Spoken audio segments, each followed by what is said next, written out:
Hello guys, it's Jessica here. Today I am going out to meet some special people here in Seoul. So here I am in Gangnam.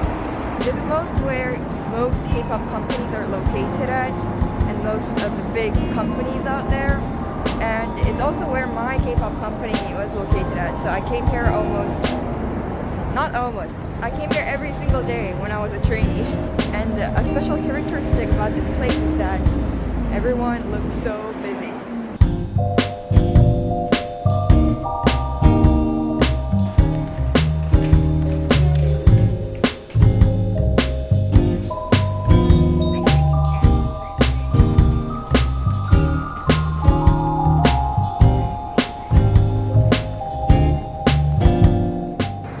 So this is an entry to Lotte Tower Mall.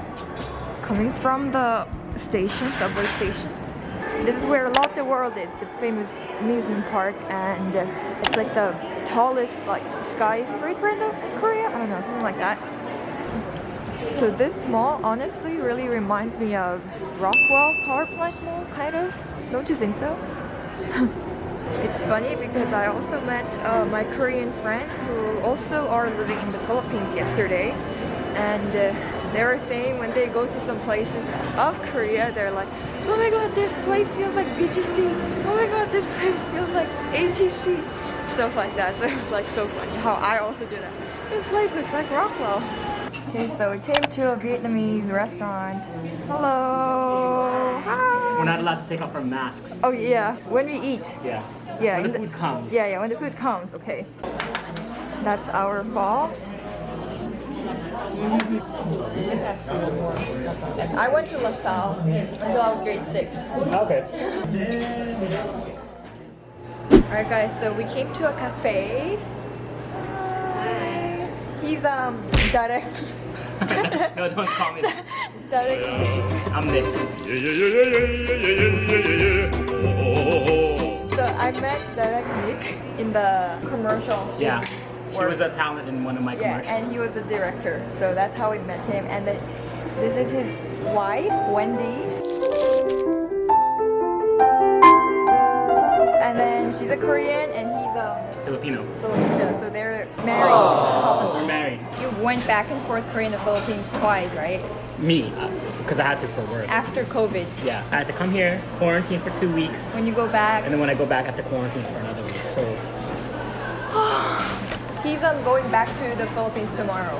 And Gotta work. I'm so jealous though. you want to go back already? Let's switch.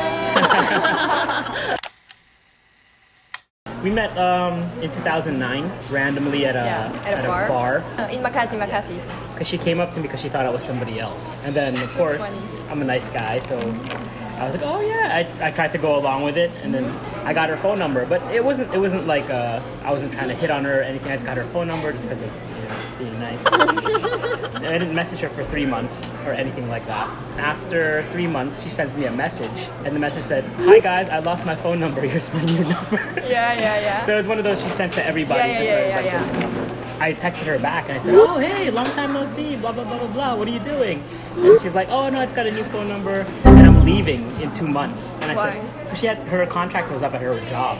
I was really sick of the Philippines actually, so I wanted to go back to Because Korea. you've been living like 2 years already by then. 2 years. 4 years, what, right? So I said, oh, let's hang out before you leave. And then we just kept hanging out and hanging And out. he wanted to show me how great is Philippines, amazing stuff in Philippines. Oh, really? He was trying to impress me, like maybe Trying to convince her to stay or something like Oh. maybe. that. Obviously I did a very bad job because she left. No. But then I already developed feelings for her by then. So we just kept in contact. Eventually we started having a long distance relationship. Really? When you already went back. Yeah. So I kept visiting her in Korea whenever I could. I would save up all my money and wait for Cebu Pacific 1 peso seat sale. So I could come to Korea and visit her. We had a long distance relationship for 4 years.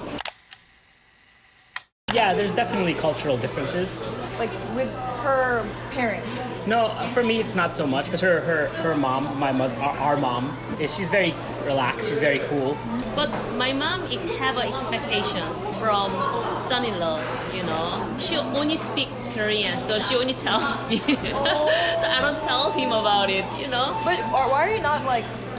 Trying to learn? Yeah. I've tried to learn. But he's so lazy. My brain just doesn't work like it used to. Yeah, right. You I'm get just old. dumb. But you know how to speak in Filipino, right? Yeah, I can speak Tagalog. Kaya ko naman mag-Tagalog. Gusto mo buong araw magka-Tagalog na lang ako. Because their kids, their mother tongue is Korean, Yes. but they speak English as well. Yeah. Are you gonna teach them Tagalog? They learned Korean first because, of course, they stay with their mom the most at home. They learned English because my oldest son went to school in international school, so he learns English, and in the Philippines as well. We don't teach them Tagalog actively, but I think just by living in the Philippines, they'll learn it. Yeah. Do you know Tagalog, right? Yeah. Did you ever like actually take Tagalog lessons? In school, when I was grade 11, they taught me bahag. Oh yes, but then you learned everything just naturally. Yeah, actually, I learned a lot of Tagalog from work in the shooting. All of them speak Tagalog. Tagalog. Yeah. That's actually how I learned how to speak Tagalog. Oh. 좋아. 선, 이 사람은 여행을 안 좋아해요. 그래도 갔던 곳 중에 가장 좋았던 곳은 보라카이. Boracay. Because this couple lives in the Philippines, in Manila. They're also waiting for the day Yeah. to fly back. Well, I have to go back to work. Yeah. I'm just waiting for them to Yeah, come. yeah. It's hard because kids can't go to school in Manila. They stay at home, and like kids aren't allowed out in Manila. Oh, and I have like a word of advice for all of those guys out there, the like Filipino guys that like wanna meet a Korean girl or date or marry a Korean girl. Yeah. The first thing that they have to do is just stop thinking of them as Korean girls. Just think of them as girls. If you can attract a girl, you can attract any kind of girl.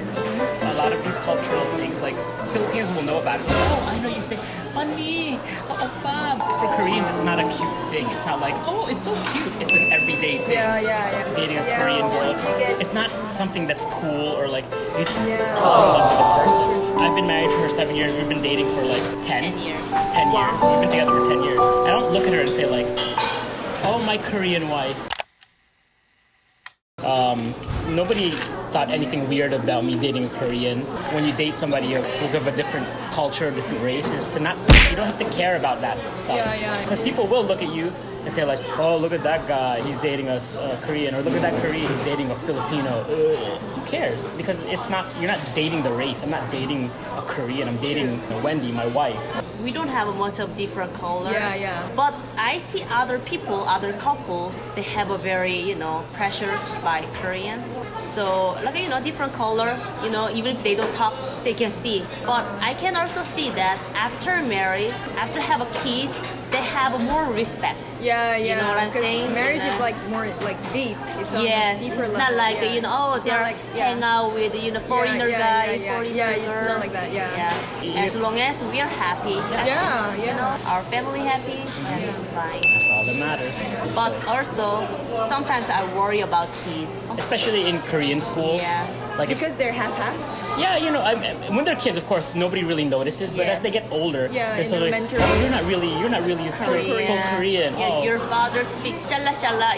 Just they're making fun of them. Yeah, but so that they can get be hurt. really stressful. Oh yeah. Like I have GoPro friends, Korean Americans who live in Korea or work in Korea. They're still treated differently. Yeah. Actually, Kyopo's image Yeah. is like not really good. Yeah. Kyopo, they think of Little Korean bit. American. Only. America's the cool country. Yeah, Korea and is then like, we're higher than you oh. guys. Actually, like it's the that. same in the Philippines. There's a lot of Filipino Americans in the Philippines who Oh, are they- like, yes, same America, way. America. Yeah, USA. And I'm a Filipino. New York. Yeah. New I'm York. Filipino American, but I don't think like that. I like to New Jersey. to think that everybody's kind of equal. They know how to speak Tagalog, but speak only in English. Yeah. Or like American Konyo Oh, Konyo accent, yeah. Maganda, Yeah. Magapo. Oh, I want to make Tusok the fishball. Stuff like that. Back to our kids, like we just don't want them to experience that kind of stigma, or wait until they're older so they can deflect it and it doesn't affect them so much. So Yeah, like, I want to meet them. yeah, I'm sure you'll meet them one day, whether it's here or Or in the India. Philippines. Okay, so Have a safe flight tomorrow. I feel sad for you, but It's fine. Yeah. So thank you so much for being in my video today. Thank you. Thank you. And I'll see you guys next time. Bye. Bye. Go to my page. Yeah, check out this podcast.